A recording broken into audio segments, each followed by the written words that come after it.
더불어민주당이 민주당 비판 칼럼을 쓴 교수와 신문사에 대한 고발을 취하했습니다.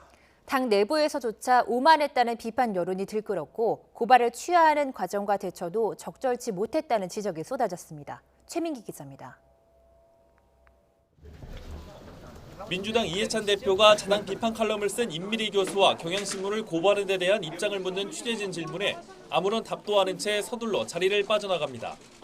표현의 자유를 위축한다는 비판이 많은데 어떻게 생각하세요?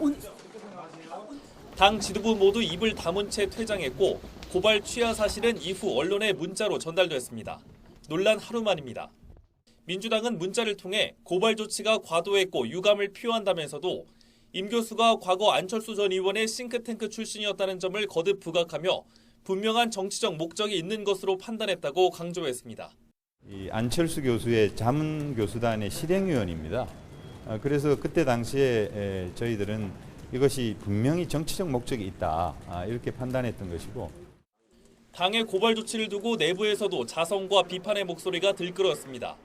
김부겸 의원은 권력이 겸허와 관용의 미덕을 잃는 순간 국민은 금세 노여워한다고 우려했고 홍일학 의원은 당이 어쩌다 작은 핀잔도 못 견디고 듣기 싫어하는지 모르겠다며 교만은 패망의 선봉이라고 질타했습니다.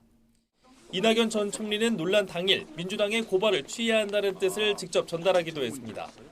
고발은 결국 취하했지만 당 지도부 언급이나 사과도 없이 임 교수의 정치 행정만을 문제 삼는 당의 반성 없는 듯한 대응에 논란은 다시 불거졌습니다. 당 대표님이 입장 표명은 아까 문자로 보냈잖아요. 저희 당에서 입장 정리해서. 대표가 따로 입장 표명은 안 하시나요? 예, 문자는 전달한 겁니다. 이에 임 교수는 아예 한국당 출마 이력을 포함한 민주당 선거 캠프 등 다양한 본인 경력을 공개하며 그게 본질이 아니라는 취지의 글을 올렸습니다. 이미 SNS상에선 당 조치에 대한 반감으로 민주당만 빼고란 해시태그가 번져가는 상황. 민주당이 고발을 취하했지만 선거법 관련 사건의 경우 검찰이 자체적으로 판단해 수사를 진행할 수 있습니다. 집권여당의 섣부른 법적 대응을 또 검찰이 판단하게 된 만큼 한동안 여지는 계속될 것으로 보입니다. YTN 최민기입니다.